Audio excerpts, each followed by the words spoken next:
Hello, my name is Richard, and welcome to my dungeon. Minis and battle maps has always been an important part of adventuring for me, so it becomes important for me to restart my collection again. So I decided to buy the Wrath of Ashardalon board game, which includes 42 minis. So please come with me for the unboxing, and then we'll also go through the minis in detail, and we'll even set up the first adventure. Dungeon Crawlers Level 1. Okay, let's do the unboxing for this bad boy and break the seal. Okay. Lifting up the lid. Looks like it comes with the rule book, which I definitely have to read, and then the adventure book, which I think has the adventure scenarios and quite a lot of tiles and tokens. Here's the reason why I really purchased this kit. I wanted the miniatures. So, looks like they are all individually wrapped. So I'll definitely have to go through these. I really like the Orc Archers. These remind me more of the Orokai from Lord of the Rings than fantasy orcs. These are the Orc Bashers. They're more heavily armed with chainmail and carry one-handed maces. Here's the Orc Shaman. He has pretty good detail. He's wearing looks like a wolf pelt. I like these figures. The kobolds are definitely heavily armored. They look more reptilian to me, and I always thought kobolds were more dog-like. Here are the Legion Devils. These figures are definitely not my favorite because they're less detailed than the others. There's 3 guards and 1 captain. The guards are actually one of my favorite figures. They're highly detailed. They wear heavy armor. Here are the human cultists. I like how they're wearing a chain of human skulls. And now for the monsters. First up we have the cave bear. I really like the fur detail on these figures. Here are the 3 snakes. They're actually pretty large figures. Here are the grills. Looks like they have a brain and tentacles and even a bird beak. Pretty gruesome. The gibbering mouthers. I really like these figures. If you look closely, there's a lot of small mouths throughout the figure. Here are the boss figures. It's a Rage Drake and an Otyugh. These are some good sized figures, so it's definitely going to be fun. This is Bellox. This looks like a fun one to paint. Looks like a smaller version of a Beholder. And here's the Big Daddy, Ashardalon. Up till now, the largest thing I've ever painted was the Owl Bear. Here are the first heroes, an elf paladin and a human cleric. Here are the last 3 heroes, a dwarf fighter, a half-orc rogue, and a dragonborn wizard. I decided to go with Vistra, the dwarf fighter. For the solo adventure, I wanted someone with good hit points, and she has a hit points of 8 and a high AC, and her AC is 17. So for the at-will powers, I went with Surge Strike. It has plus 11 to hit, and then 1 damage. And then the Reaping Strike, less to hit, it's only a plus 4, but then she gets to attack twice. For the daily powers, I did a Comeback Strike, which I get to gain 2 hit points on a hit.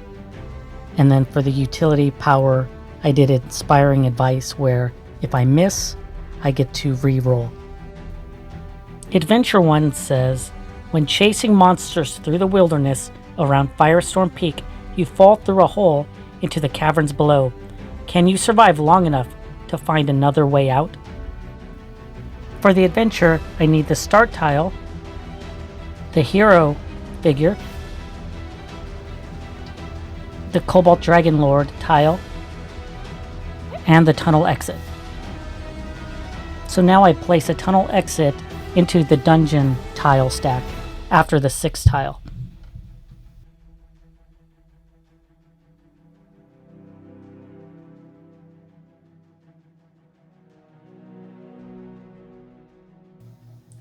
Now I'm going to select a treasure card. And it's a Vorpal Blade, +2 to attack, and then on a 18, 19, or 20, an extra +1 damage.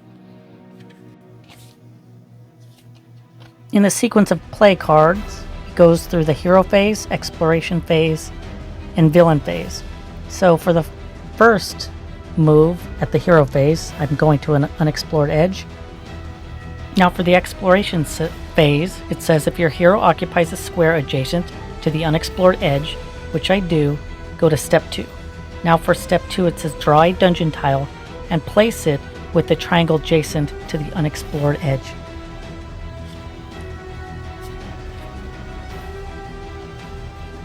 Now it says draw a monster card and place the monster on the new tile.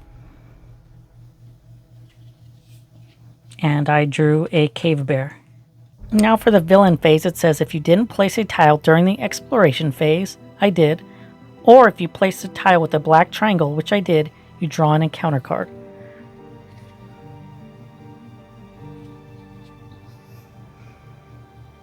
And I draw Concussive Blast. So it's +8 to hit with a 2 damage. So that's a 1, so that's a miss. So now I activate the cave bear. It says if the cave bear is within the same tile, it is not. So now it says I go the second. If a cave bear is within one tile, it moves adjacent to the hero and strikes. Roll the dice.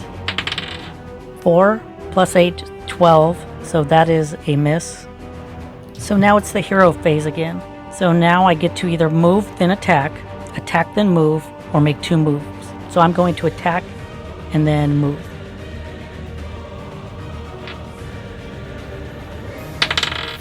That's a 19, that's a hit. So the cave bear was damaged. And then I'm moving 4, 1, 2, 3. And then 4. Now for the exploration phase, I'm occupying an unexplored edge, so I draw a dungeon tile. And it has a white triangle, so no encounter. Now I'm drawing the monster.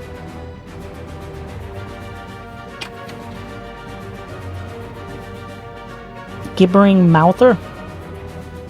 Now for the villain phase, there's no encounter card since I explored and I have a white triangle on the tile. So now I'm going to activate the monsters. And first is a cave bear. It says if the cave bear is in the same tile as a hero, which it is, it attacks with the Frenzy of Claws.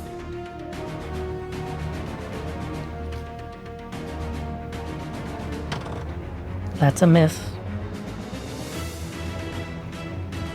Now for the Gibbering Mouther. It says if the Gibbering Mouther is within one tile of the hero, it attacks all heroes within that tile. So I'm within 1. So it's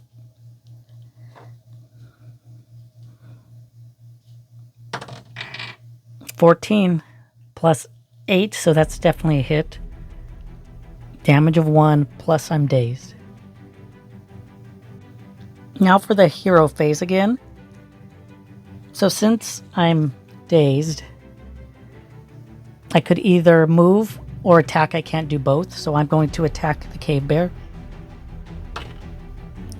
4 + 11.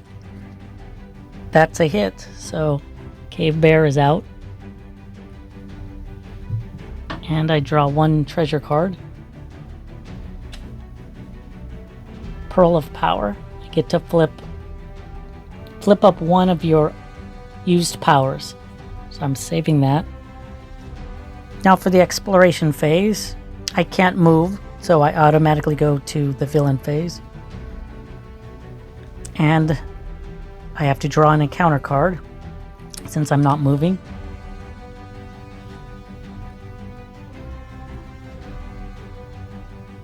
And then it says bullseye, an arrow flies and attacks. Okay. +10 to hit. That is definitely a hit.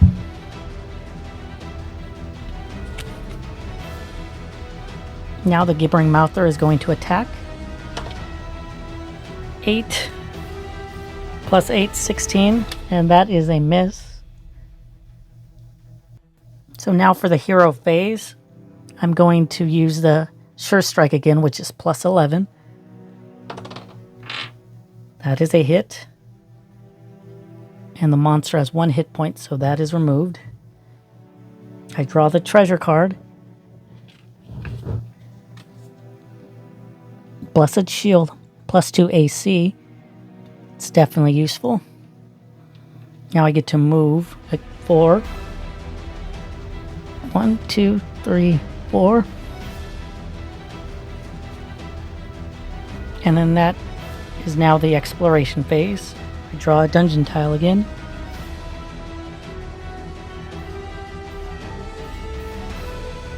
I get a black triangle. Now I draw the monster. It's a snake. Now I draw the encounter card. It says you're cursed. Place this card on your hero card as a reminder, and it's -4 to hit. That's not good. Now it says if the snake is within 1 tile, it moves adjacent to the hero and bites.